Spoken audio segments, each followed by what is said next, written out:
भारत में एक salaried professional क्या वो सच में बहुत पैसा बना सकता है? ये एक ऐसा सवाल है जो लाखों लोग शायद रोज खुद से पूछते होंगे। तो चलिए इस विश्लेषण में हम सीधे एक्सपर्ट्स के प्लेबुक से जानेंगे कि इसके लिए क्या-क्या कदम उठाना जरूरी है। देखिए, ये सवाल सिर्फ पैसों का नहीं है ना? ये जुड़ा है अपनी आकांक्षाओं से, अपनी और अपने परिवार की सुरक्षा से। तो एक्सपर्ट्स के हिसाब से इसका जवाब आखिर है क्या? और जवाब मिलता है एक बहुत ही जोरदार हाँ। जी हाँ, ये बिल्कुल पॉसिबल है। लेकिन रुकिए, ये कोई गेट रिच क्विक वाला जादुई फॉर्मूला नहीं है। रास्ता एकदम सीधा है, पर शायद वैसा नहीं है जैसा ज्यादातर लोग सोचते हैं। तो ये जो असली दौलत बनाने का सफर है, ये आखिर शुरू कहाँ से होता है? स्टॉक मार्केट से? नहीं, इसकी शुरुआत होती है खुद से।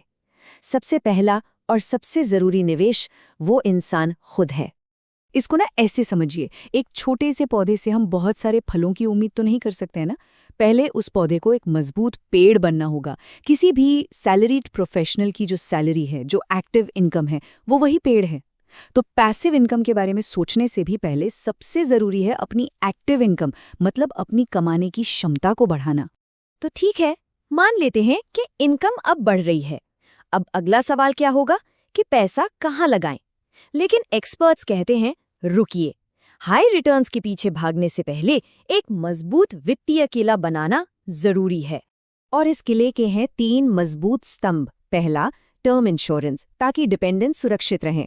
दूसरा, हेल्थ इंश्योरेंस, मेडिकल इमरजेंसी से बचने के लिए। और तीसरा, एक इमरजेंसी फंड, जिसमें कम से कम 6 महीने के खर्चे हों। ये तीनों मिलकर वो मानसिक शांति देते हैं जो लॉन्ग टर्म इन्वेस्टमेंट के लिए बहुत जरूरी है। सोचिए, इनके बिना तो कोई भी एक छोटी सी इमरजेंसी पूरी फाइनेंशियल प्लानिंग को पटरी से उतार सकती है। चलिए, किला भी बन गया, अब अतिरिक्त पैसा भी है, तो अब ग्रोथ के लिए पहला कदम कहाँ उठाना चाहिए? और यही हम आते हैं पहले बड़े निवेश के चौराहे पर। एक ऐसा सवाल जो लगभग हर किसी के मन में आता है कि भाई पैसा एफडी में रखकर सेफ रहें या फिर बॉन्ड्स में थोड़े ज्यादा रिटर्न्स की तरफ जाएं। अब इन दोनों की तुलना करने से पहले ये समझना जरूरी है कि आखिर ये बॉन्ड होता क्या है। देखिए, बहुत सिंपल है। ये एक तरह का लोन है जो एक इन्वेस्टर किसी कंपनी को देता है और बदले में वो कंपनी एक तय समय पर ब्याज देती रहती है। तो चुनाव एकदम साफ है। एक तरफ है एफडी की सेफ्टी, रिटर्न्स भले ही कम हो लेकिन पैसा सुरक्षित है। और दूसरी तरफ है कॉर्पोरेट बॉन्ड्स, जहां रिटर्न्स तो ज्यादा हैं, करीब 10-11% तक, लेकिन साथ में एक रिस्क भी है कि शायद कंपनी डिफॉल्ट कर जाए। तो ये पूरी तरह से किसी के रिस्क लेने की क्षमता पर निर्भर करता है। गारंटी चाहिए या ग्रोथ की थोड़ी ज्यादा संभावना? तो बेसिक्स तो हो गए पूरे। अब फोकस करते हैं उन एसेट्स पर जो लॉन्ग टर्म में, मतलब लंबी अवधि में बड़ी दौलत बनाने के लिए डिजाइन किए गए हैं।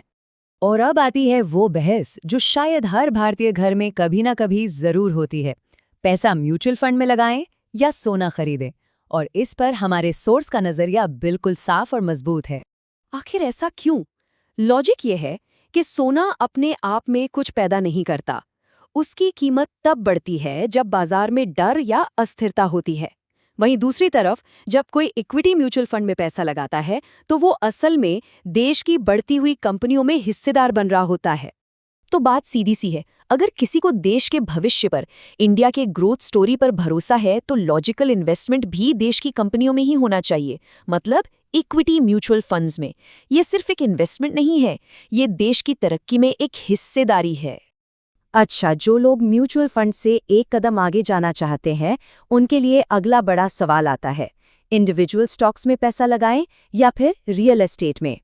एक आम रिटेल इन्वेस्टर के नज़रिए से देखें तो स्टॉक्स में आप 5,000 रुपए से भी शुरू कर सकते हैं और जब चाहें तुरंत बेच सकते हैं। लिक्विडिटी बहुत ज़्यादा है। वहीं रियल एस्टेट के लिए बहुत बड़ी रकम चाहिए, अक्सर किसी की पूरी जिंदगी की जमा पूंजी लग जाती है, और उसे बेचना वो तो और भी मुश्किल काम है। इसीलिए ज्यादातर लोगों के लिए स्टॉक्स एक ज्यादा प्रैक्टिकल ऑप्शन बनकर सामने आता है। चलिए अब बात करते हैं उन चीजों की जो किसी भी इन्वेस्टमेंट से ज्यादा जरूरी हैं। बात करते हैं माइंडसेट की, उस सोच की जो एक कामयाब इन्वेस्टर को बाकी लोगों से अलग करती है। ये लाइन बहुत कुछ कह जाती है। जल्दी अमीर बनो वाली जितनी भी स्कीमें होती हैं ना, वो सब एक कसीनो की तरह हैं। और कसीनो में एक बात हमेशा तय होती है, आखिर में जीतता हमेशा हाउस ही है, यानी कसीनो का मालिक, खेलने वाला नहीं। तो वो कौन से रेड फ्लैग्स हैं जिनसे दूर रहना है? सबसे पहले F&O ट्रेडिंग, जिससे 99% लोगों के लिए जुआ बताया गया है। फिर कोई भी ऐसी स्कीम जो रेगुलेटेड नहीं है। और हाँ, वो वादे जो सुनने में too good to be true लगते हैं, वो अक्सर होते भी नहीं हैं। याद रखिए, असली दौलत शॉर्टकट से नहीं, बल्कि डिसिप्लिन और एक सही प्रोसेस से बनती है। तो आखिर इस पूरी मेहनत का, इस पूरी यात्रा का लक्ष्य क्या है? बहुत से लोगों के लिए ये लक्ष्य होता है फायर, यानी फाइनेंशियल इंडिपेंडेंस, रिटायर अर्ली। और भारत के किसी बड़े शहर में इस लक्ष्य को पाने के लिए एक्सपर्ट्स 10 करोड़ रुपए को एक अच्छा बेंचमार्क मानते हैं। ये वो रकम है जो अपनी शर्तों पर जिंदगी जीने की आज़ादी दे सकती है।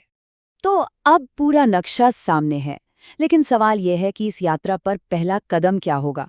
और मजे की बात यह है कि पहला कदम अगला इन्वेस्टमेंट चुनना नहीं है। पहला कदम है आज, अभी अपनी कमाई की क्षमता को बढ़ाने का फैसला लेना, क्योंकि असली दौलत का सफर वहीं से शुरू होता है।